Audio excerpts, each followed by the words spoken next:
Hi, superstars. It is time for English. We are on Unit 3, Week 1, and our weekly concept over here is rules to go by. So we're going to be talking about rules that we go by. It could be at school. Maybe there are rules at home that you go by. There's rules when you're playing games with your friends. What does it look like these kids are playing? Yeah, they're playing soccer. Are there rules when you play soccer? Yes, there are rules that you have to follow when you play soccer or any other sports.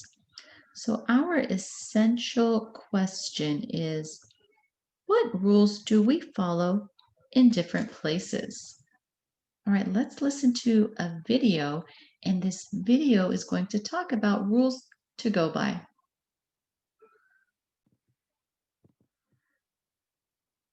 Rules to go by. What rules do we follow in different places? We follow different rules in different places. In soccer, you move the ball by kicking it with your feet. You follow the rules when you play this game. These children look both ways before crossing the street. They listen to the crossing guard. We raise our hands to speak in class. We speak one at a time. How can you follow the rules? We are going to look at a few more examples of rules to go by. So this child is hitting a ball. He's playing t-ball and he follows the rules of the sport so that the game is fair. When we follow rules, everyone's happy. We take turns. Here, all of these kids are standing in line. So they're waiting to take their turn to get on the bus. And they only get on one at a time. They're staying safe by following rules. Nobody's pushing. Everyone's walking one at a time. And everybody is happy. All right, here are some kids and they're playing a board game. You probably play board games with your friends or with your family. Now, if you follow the rules, everybody's happy because everyone takes turns. It wouldn't be fun if we didn't take turns and it wasn't fair. So following rules are very important when you're playing sports, when you're playing games, anything you're doing, try to follow the rules. Rules keep us safe and they keep everybody happy. Let's review or go over some vocabulary words that we will be using in this unit. The first word is guard. Can you say that with me? Guard. The police officer will guard the bank. So the word guard is when you guard something, you watch over it and you keep it safe. So why might you want to guard your backpack? You probably have things in it that you don't want other people to take, so you're going to guard your backpack. It's school. You're not going to leave it somewhere where anyone can get into it. So you're going to guard your backpack. Let's look at our next word.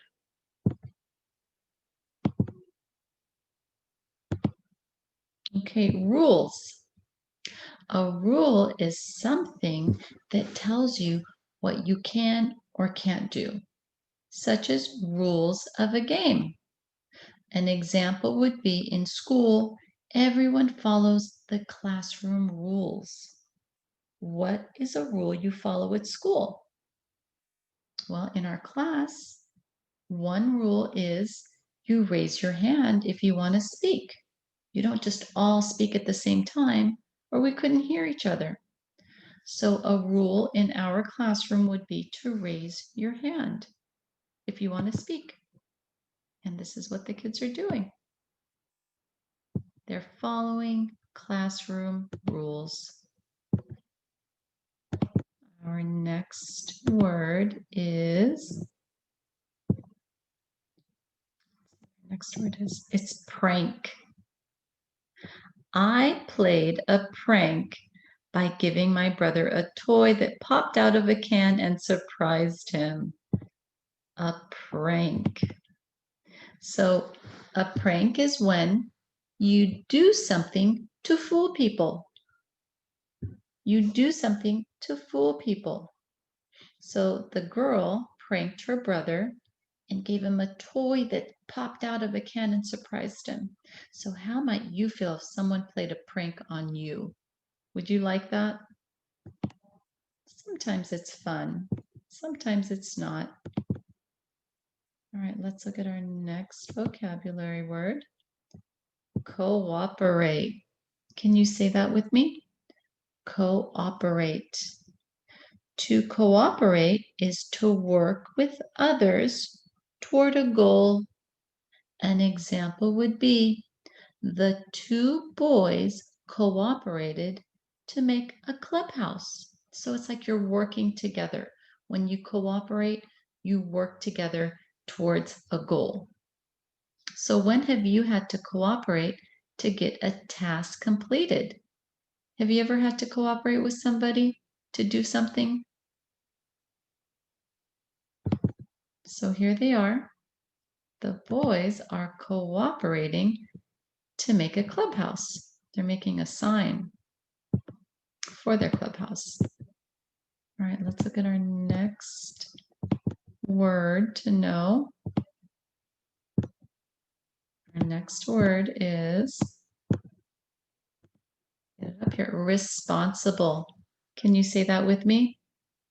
Responsible. The responsible children put away the toys after playtime. So they were responsible. They didn't leave a mess. They cleaned up the toys after they were finished. They were being responsible. 2. Okay, this is the word 2, not the number 2, but it's a high frequency word that you're going to know. We spell it T-O. Can you say 2? 2. We spell it T-O. We need to sit. That is the way we use to. We need to sit. So the word is spelled T-O. Can you write the word in the air and we can spell it together? T-O, 2. Very good. So those are some vocabulary words and high frequency words that we will be using and that you will need to learn. So practice. We are going to listen to a story. How do dinosaurs go to school? Remember, when we hold a book, we always hold it upright so that the letters are facing the correct direction and we can read them. Now, this is the front cover that we're looking at, and we always start at the front cover. We always start reading which direction? Which direction do we read? Left to right, top to bottom. Now, this is a story about a dinosaur going to school. Do you think that could happen in real life? No, that couldn't happen. The genre of this story is fiction. It is made up. This is not a true story because dinosaurs can't go to school and there are no dinosaurs around today. So let's begin and turn the page. How do dinosaurs go to school? Illustrated by Mark Teague. Let me get my little pen here so I can show you here. It's illustrated by Mark Teague. Do you remember what an illustrator does? What does an illustrator do? They draw the pictures in the story. Remember what the author does? What does the author do? The author writes the words. So an illustrator draws the pictures and an author writes the words. All right, let's begin. How does a dinosaur go to school? Does he walk? Does he ride in a busy carpool? Does he drag his long tail? Is he late for the bus? Does he stomp all 4 feet? Does he make a big fuss? Oh my goodness, look at what he's doing. Is he stomping and tipping over it looks like he's going to tip over the bus with his big feet. Is he following rules? It doesn't seem like he's following any rules yet. He's not being very friendly. When he gets to the school, does he roughhouse and punch? Does he make a quick grab for a classmate's packed lunch? Uh-oh. He's roughhousing. Do you know what roughhousing means? That means he's playing really rough. Roughhousing. And he's punching. We can't punch at school or roughhouse. We need to follow rules. We need to be kind to each other. And what else did he do? Did he quickly grab a packed lunch that wasn't his? Oh my goodness. He doesn't look like he's following any rules. Let's see what happens next. Does he race up the stairs right ahead of the bell? Uh-oh, he's running up the stairs. That's another no-no. Does he interrupt class with his own show and tell? Uh-oh, so there's one student and she's doing show and tell. Here she is. She's standing in front of the class. And what did he do? He just got up and started interrupting her, not taking turns. That is not following rules of the class. Does a dinosaur yell? It looks like he's yelling and he's making all the kids laugh and they're not paying attention to the teacher. That is something we do not do. And when in the classroom, plunked down in his chair, does a dinosaur fidget, his tail in the air? He's still not following rules. Does he growl during chalk talks or roar out of turn? Okay, so he's not, well, he's raising his hand, isn't he? But it looks like he's talking even with raising his hand. He's not waiting to be called on. Does he make it too hard for the others to learn? Would it be difficult to learn in class if somebody kept making noise and getting up and talking out of turn? Do you think we could learn? No, it would be very difficult to learn if somebody was playing and making noise and not following the rules. Does he stir up the classroom by making a noise? Does he tease all the girls? Does he pick on the boys? No.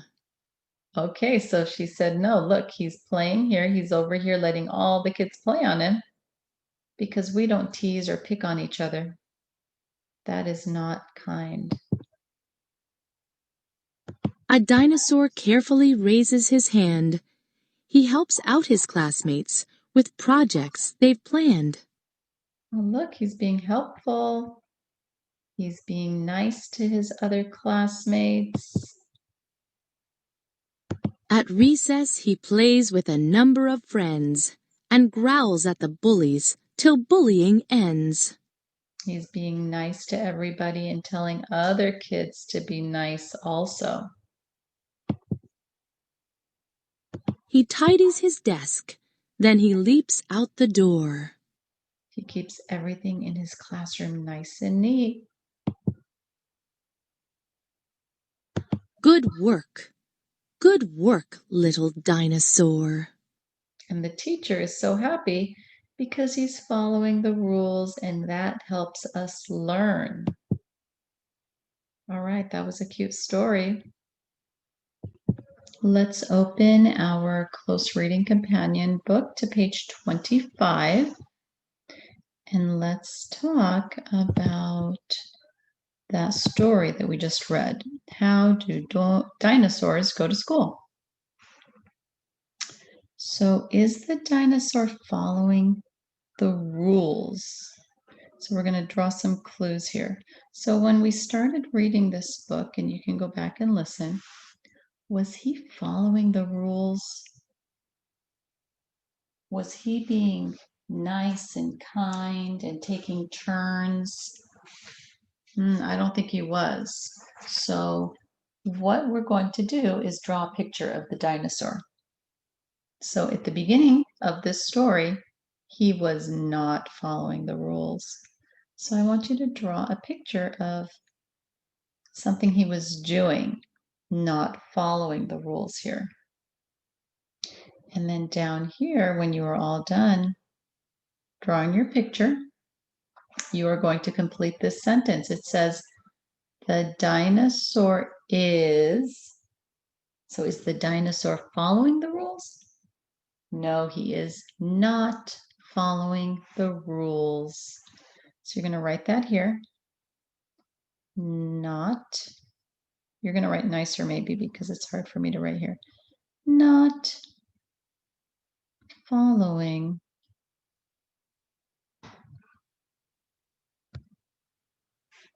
the, I'm running out of space, rules. Okay, and here's a tip of the week. We can read this together. So it says, when I reread, what does reread mean? That means you read again. Sometimes we need to read a sentence or two over so that we can understand it better. So it says, when I reread, I make pictures in my mind. So you can always go back and listen to parts of the story or listen to the entire story again. That way you'll probably understand it better. Let's turn the page and see how we can answer page 26. So now we're on page 26. Remember to always write your name, your first name, your last name, and the date. Do it on the other page also. All right, so here it says, how is the dinosaur's behavior different now? Draw what he's doing.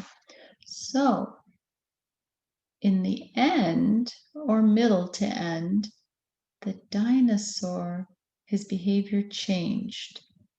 So what was he doing when his behavior started changing?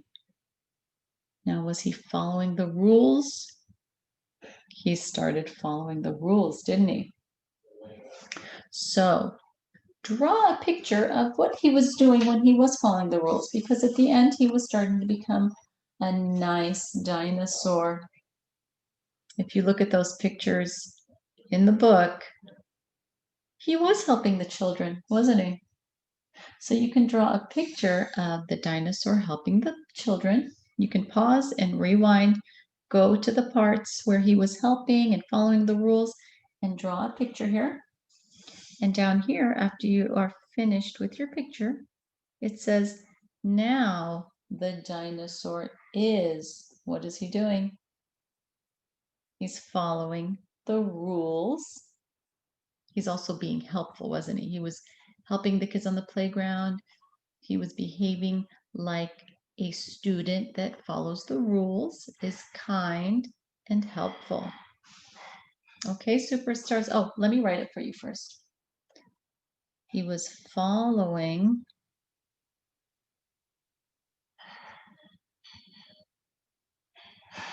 the rules. Oh, I did that too close. too close together. Let's undo that. We need a space between each word or we can't read it. Following the rules. Just like my superstars follow the rules. All right, superstars, now I can say until next time, have a wonderful day. Bye.